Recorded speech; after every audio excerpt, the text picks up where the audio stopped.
Hello everyone, एक बार फिर स्वागत है आप सभी का अपने यूट्यूब चैनल पर। तो फ्रेंड, जैसा कि आप थंबनेल पे देख ही चुके हो, आज की इस वीडियो में हम डिस्कस करेंगे एचपीजीके के कुछ इंपॉर्टेंट क्वेश्चंस जो प्रीवियस ईयर एग्ज़ाम में एचपीबीएड एंट्रेंस में ये पूछे गए थे। हर एक क्वेश्चन को हम डिटेल में डिस्कस करेंगे, ताकि अगर यहाँ से कोई क्वेश्चन एग्ज़ाम में डिराइव होता है तो आपको एग्ज़ाम में जो है वो काफ़ी हेल्प मिलेगी।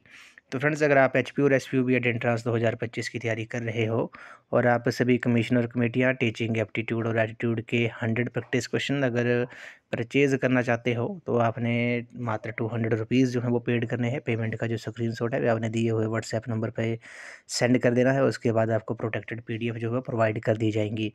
उसके बाद आपको पीडीएफ प्रोवाइड करने के बाद आपको व्हाट्सएप ग्रुप में जो है वो ऐड कर दिया जाएगा। गर्ल्स के लिए अलग व्हाट्सएप ग्रुप होगा, बॉयज़ के लिए अलग व्हाट्सएप ग्रुप होगा, और उन ग्रुप्स में आपको फ्री ऑफ कॉस्ट जो है सभी सेक्शंस का एचपी और एसपीबी और एंट्रेंस के रिलेटेड सभी सेक्शंस का आपको इंपॉर्टेंट कंटेंट जो है वो आपको फ्री ऑफ कॉस्ट जो है उस व्हाट्सएप में ग्रुप में आपको प्रोवाइड कर दिया जाएगा। तो बस आपने मात्र 200 रुपीज़ जो है वो पेड करने हैं। पेमेंट का स्क्रीनशॉट आपने इस नंबर पे जो है वो सेंड कर देना है।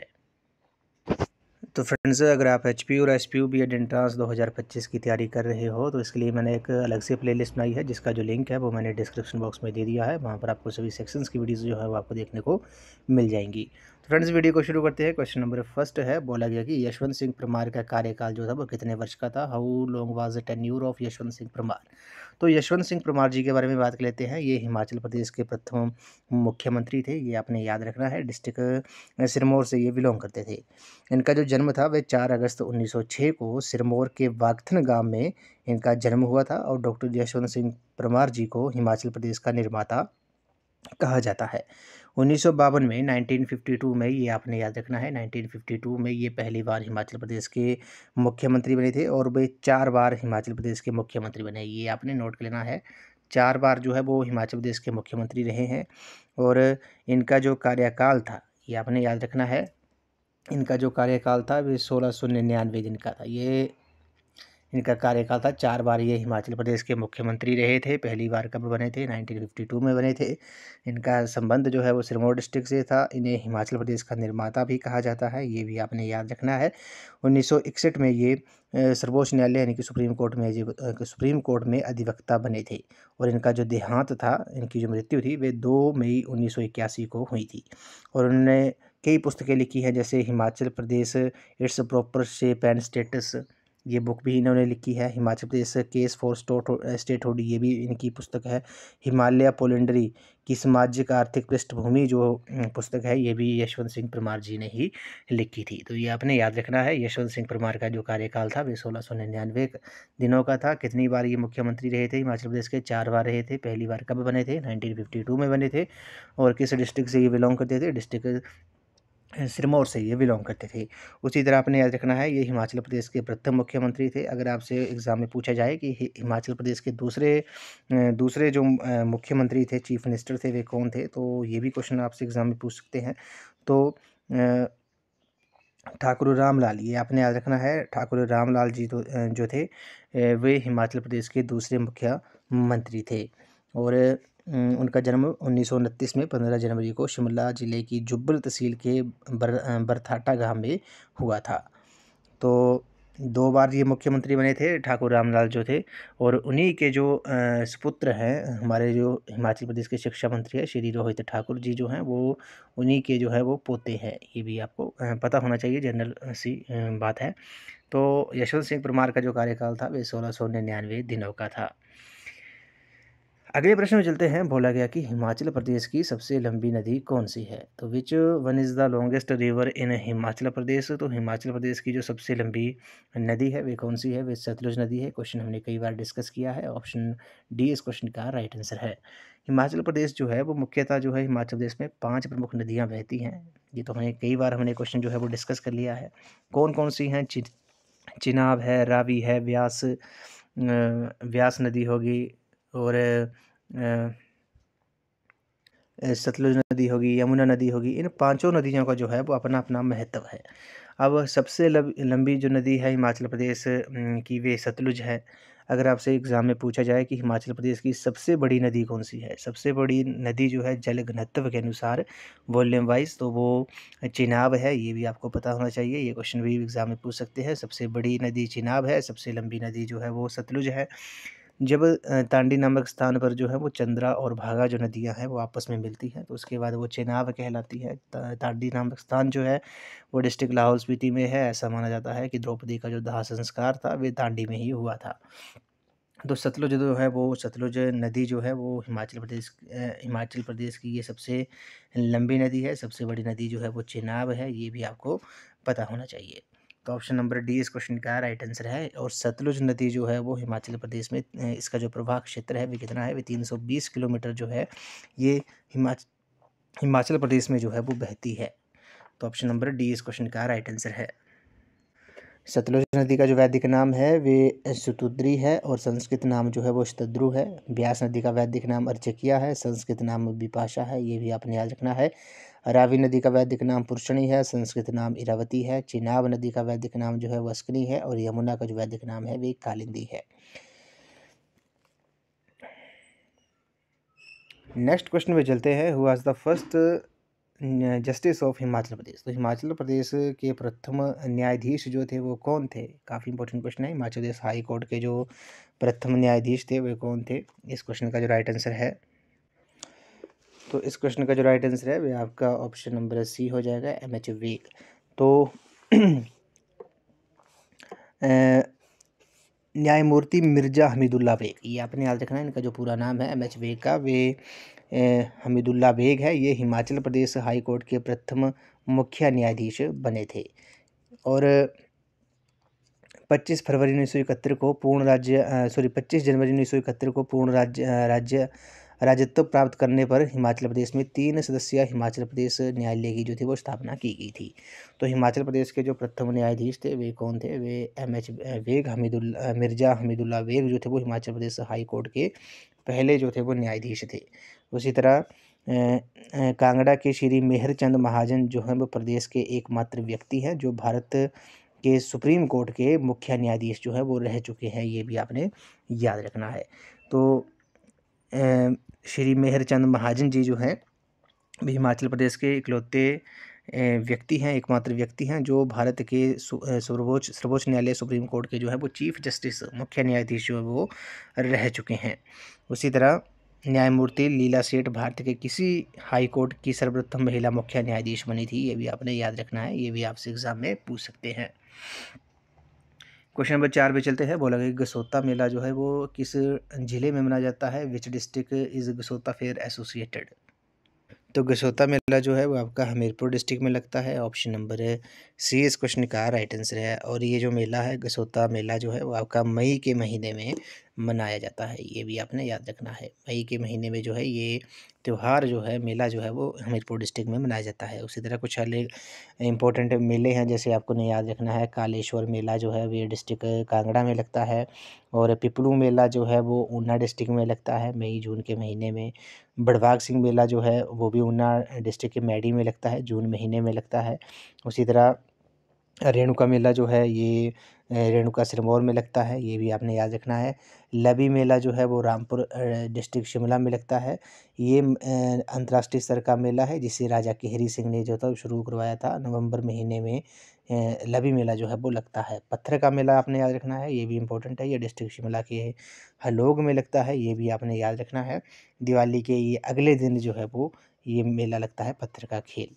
उसी तरह गुग्गा मेला जो है वो बिलासपुर में मनाया जाता है, मेनली हमीरपुर डिस्ट्रिक्ट में भी मनाया जाता है गुग्गा मेला, लेकिन मुख्य रूप से ये जो है ये बिलासपुर डिस्ट्रिक्ट में मनाया जाता है। ढुंगरी मेला डिस्ट्रिक्ट कुल्लू में मनाया जाता है, मनाली में।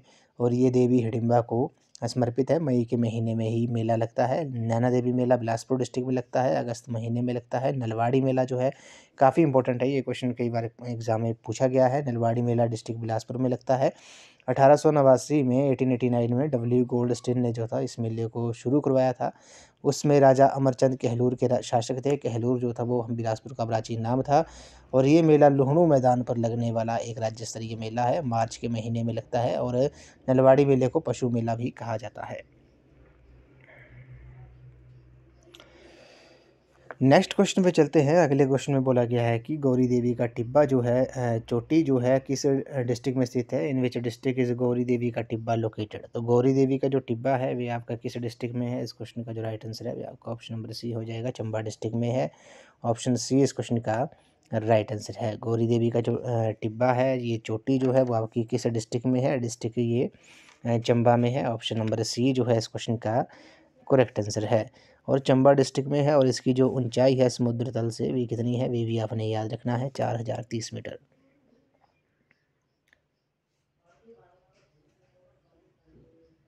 4030 मीटर जो है इसकी ऊंचाई है, ये भी आपने याद रखना है। ये डिस्ट्रिक्ट चंबा में है, चंबा में स्थित है। दियो टिब्बा जो है, एक आपने बात और याद रखनी है, दियो टिब्बा जो है वह आपका कुल्लू डिस्ट्रिक्ट में है, जबकि हनुमान टिब्बा जो चोटी है वे कुल्लू कांगड़ा की सीमा पर है। ये भी आपने नोट कर लेना है। अगले प्रश्न चलते हैं। Who founded the Guler state. Guler रियासत के जो संस्थापक थे वे कौन थे। ये क्वेश्चन हमने कई बार डिस्कस किया है। तो गुलेर राज्य की जो स्थापना थी वे राजा हरिचंद ने की थी। ऑप्शन नंबर डी जो है इस क्वेश्चन का राइट आंसर है। तो गुलेर रियासत की जो स्थापना थी वे किसने की थी, वे हरिचंद ने की थी।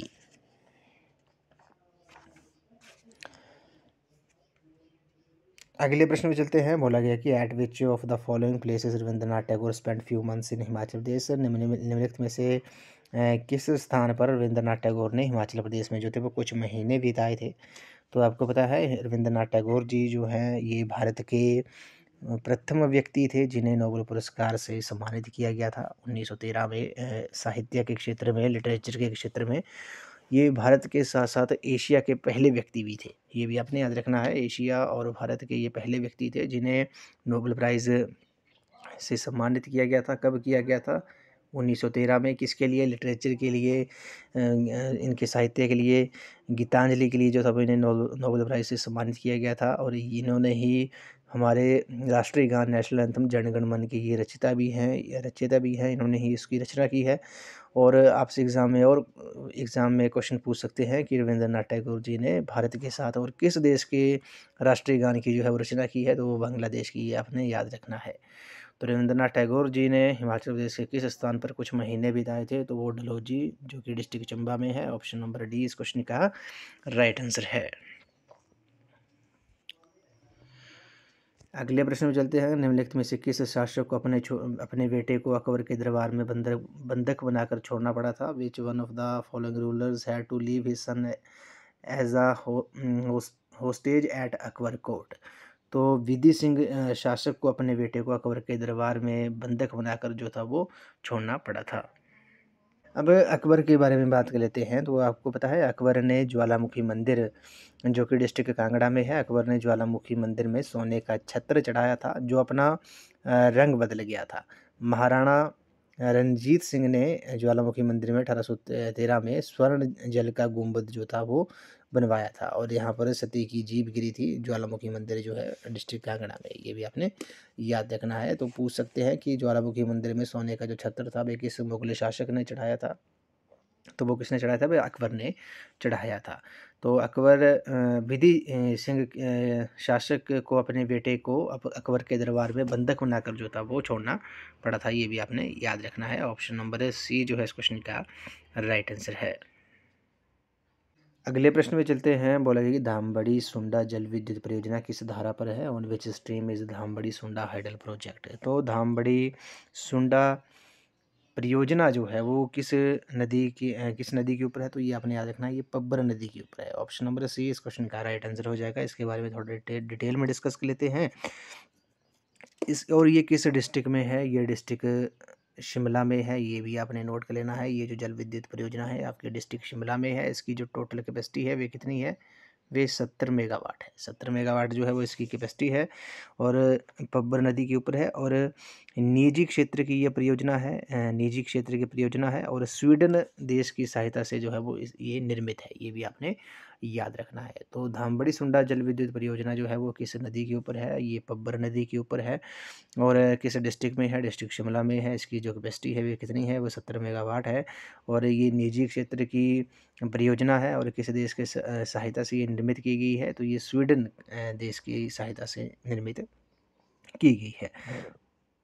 उसी तरह आपने याद रखना है शिमला डिस्ट्रिक्ट में और कौन कौन सी हैं, जैसे चिड़गांव, मंझगांव जल विद्युत परियोजना जो है वो भी आपकी डिस्ट्रिक्ट शिमला में है, आंध्रा नदी के ऊपर है। 46 मेगावाट जो है वो इसकी कैपेसिटी है, ये भी आपने याद रखना है। शोंगटोंग कड़छम परियोजना जो है वो किन्नौर डिस्ट्रिक्ट में है, सतलुज नदी के ऊपर है।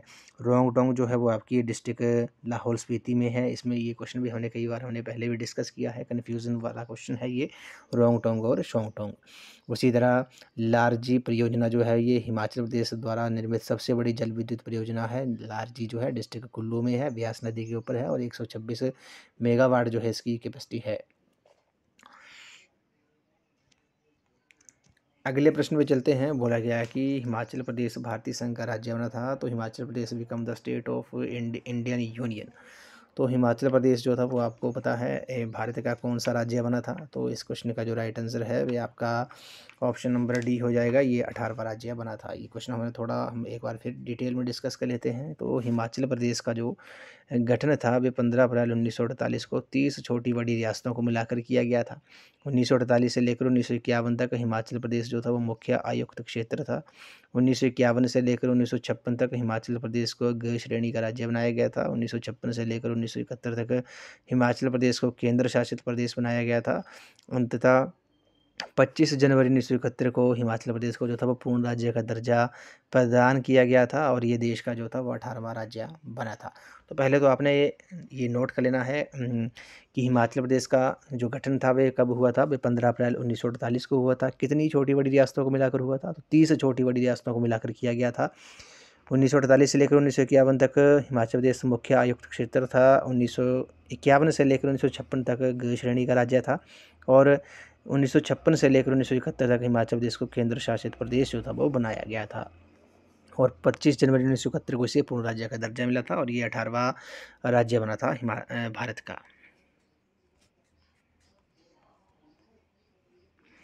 अगले प्रश्न में चलते हैं। बोला गया कि near which town of Mandi district इस मछियाल लेक, मंडी जिले के किस शहर के पास मछियाल झील जो है वो स्थित है, तो मछियाल झील जो है वो ये आपकी मंडी डिस्ट्रिक्ट के जोगिंद्र नगर में है। ऑप्शन नंबर बी जो है इस क्वेश्चन का राइट आंसर है। मंडी डिस्ट्रिक्ट में और कौन कौन सी झीलें हैं, जैसे कुमारवा झील होगी, पराशर झील होगी, रिवालसर झील होगी। रिवालसर झील को तैरते हुए टापुओं की झील भी कहा जाता है। कामरूनाग झील मंडी में है, कुंतवियोग झील मंडी में है, कालासर झील मंडी में है, सुखसार झील मंडी में है, लीलालसर झील मंडी में है और खदलासर झील भी मंडी में है। डबारूसर झील जो है वो भी आपकी डिस्ट्रिक्ट मंडी में है। तो मंडी जिले के किस शहर के पास जो है मछियाल झील है, तो वो जोगिंद्र नगर शहर के पास जो है ये झील जो है वो स्थित है। हिमाचल प्रदेश की सबसे बड़ी प्राकृतिक झील जो है वो कौन सी है, रेणुका झील है डिस्ट्रिक्ट सिरमौर में। और सबसे बड़ी बनावटी कृत्रिम मानव निर्मित झील जो है वो गोविंद सागर झील है। ये भी आपने याद रखना है, ये क्वेश्चन भी हमने कई बार डिस्कस किया है। अगले प्रश्न में चलते हैं। बोला गया कि हिमाचल प्रदेश का कुल भौगोलिक क्षेत्रफल जो है वो कितना है, what is the total geographical area of Himachal Pradesh. तो हिमाचल प्रदेश का जो कुल भौगोलिक क्षेत्रफल है वो 55,673 वर्ग किलोमीटर जो है ये हिमाचल प्रदेश का एरिया है। ऑप्शन नंबर डी जो है इस क्वेश्चन का राइट आंसर है। और हिमाचल प्रदेश के 12 डिस्ट्रिक्ट हैं और हिमाचल प्रदेश का जो सबसे बड़ा डिस्ट्रिक्ट है एरिया वाइज वे लाहौल स्पीति है। पॉपुलेशन वाइज जो है वो डिस्ट्रिक्ट कांगड़ा है, ये भी आपने याद रखना है। और जनसंख्या की दृष्टि से सबसे छोटा ज़िला जो है वो हमीरपुर है और एरिया वाइज क्षेत्रफल की दृष्टि से भी सबसे छोटा जो डिस्ट्रिक्ट है वे आपका हमीरपुर डिस्ट्रिक्ट ही है, ये भी आपने याद रखना है। अगले प्रश्न में चलते हैं। बोला गया कि चंबा राज्य के पुरावशेषों के लेखक कौन है, who is the author of antiquities of Chamba state. तो चंबा राज्य के पुरावशेषों के लेखक जो हैं वो कौन है। क्वेश्चन नंबर 14 का जो राइट आंसर है वो आपका ऑप्शन नंबर ए है, जेपी बोगेल जो है इस क्वेश्चन का राइट आंसर है। ये चंबा राज्य के पुरावशेषों के लेखक हैं। ऑप्शन नंबर ए इस क्वेश्चन का राइट आंसर है। इस वीडियो का ये लास्ट क्वेश्चन है। इसमें बोला गया कि हिमाचल प्रदेश का जो राज्य वृक्ष है वे कौन सा है। तो हिमाचल प्रदेश का जो राज्य वृक्ष है स्टेट ट्री है वे आपका देवदार है, सिट्रस देवदार। ऑप्शन नंबर सी जो है इस क्वेश्चन का राइट आंसर है। और हिमाचल प्रदेश का जो राज्य पशु है वे कौन है, वे बर्फीला तेंदुआ है। और राज्य पुष्प जो है वो गुलाबी बुरांस है, ये भी आपने याद रखना है, एग्ज़ाम में जो है वो कई बार पूछा जाता है। राज्य वृक्ष जो है वो देवदार है। राज्य खेल जो है वो कौन सा है, वे वॉलीबॉल है। ये आपने नोट कर लेना है। तो स्टेट ट्री की बात करते हैं, स्टेट ट्री कौन सा है, ये देवदार है, हिमाचल प्रदेश का ये राज्य वृक्ष है। तो ऑप्शन नंबर सी जो है इस क्वेश्चन का करेक्ट आंसर है। तो फ्रेंड्स आज की इस वीडियो में बस इतना ही। आज हमने HPGK के इम्पोर्टेंट क्वेश्चन जो है प्रीवियस ईयर एग्ज़ाम में ये क्वेश्चन पूछे गए थे HPUB एंट्रांस में, उनको हमने इस वीडियो में डिस्कस किया। थोड़ा डिटेल में डिस्कस किया हमने, ताकि डिटेल में डिस्कस करने से क्या होता है कि अगर यहाँ से कोई क्वेश्चन एग्ज़ाम में पूछा जाए, डिराइव होता है, तो आपको एग्ज़ाम में जो है वो काफ़ी हेल्प जो है वो डिटेल में डिस्कस करने से मिलती है। तो फ्रेंड्स आई होप आपको ये वीडियो पसंद आई होगी। तो वीडियो को लाइक शेयर एंड कमेंट जरूर कर दें, चैनल को सब्सक्राइब भी जरूर कर दें, बेल आइकन प्रेस करना ना भूलें, ऑल नोटिफिकेशन ऑन कर दें, ताकि मेरे आने वाली हर वीडियो की नोटिफिकेशन जो है वो आपको मिलती रहे। तो फ्रेंड्स अगर आप HP और SPUB एंट्रांस 2025 की तैयारी कर रहे हो और आप सभी कमीशन और कमेटियाँ और टीचिंग एप्टीट्यूड और एटीट्यूड के 100 प्रैक्टिस क्वेश्चन अगर आप परचेज़ करना चाहते हो और अदर सेक्शंस का भी इम्पोर्टेंट कंटेंट जो है वो भी आप परचेज़ करना चाहते हो, तो मात्र आपने जो है वो 200 रुपीज़ जो है पेड करने हैं। पेमेंट का जो स्क्रीनशॉट है वो आपने इस नंबर पे 9816270168 नंबर पे आपने जो है वो सेंड कर देना है। उसके बाद आपको प्रोटेक्टेड PDF जो है प्रोवाइड कर दी जाएंगी, और उसके बाद आपको व्हाट्सएप ग्रुप में जो है वो ऐड कर दिया जाएगा। और उस व्हाट्सएप ग्रुप में गर्ल्स के लिए अलग व्हाट्सएप ग्रुप होगा, बॉयज़ के लिए अलग व्हाट्सएप ग्रुप होगा, और उन व्हाट्सएप ग्रुप में आपको फ्री ऑफ कॉस्ट जो है सभी सेक्शंस का जो कंटेंट है HP और SPUB एंट्रांस के रिलेटेड वो आपको प्रोवाइड कर दिया जाएगा। तो बस आपने पेमेंट का स्क्रीनशॉट जो है वो आपने इस नंबर पर सेंड कर देना है। उसके बाद आपको PDF जो है वो प्रोवाइड कर दी जाएंगी।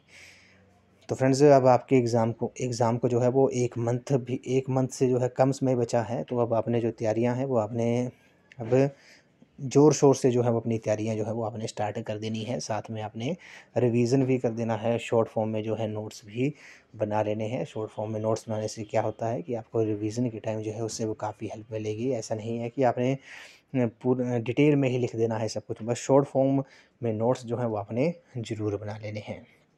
तो फ्रेंड्स अगर आप HP और SPUB एंट्रांस की तैयारी कर रहे हो तो इसके लिए मैंने एक अलग से प्लेलिस्ट बनाई है, जिसका जो लिंक है वो मैंने डिस्क्रिप्शन बॉक्स में दे दिया है। आप वहाँ पर जाकर वीडियोस देख सकते हो, वहाँ पर आपको सभी सेक्शंस की वीडियोस आपको देखने को मिलेंगी। तो फ्रेंड्स आज की इस वीडियो में इतना ही। तो थैंक यू फ्रेंड्स।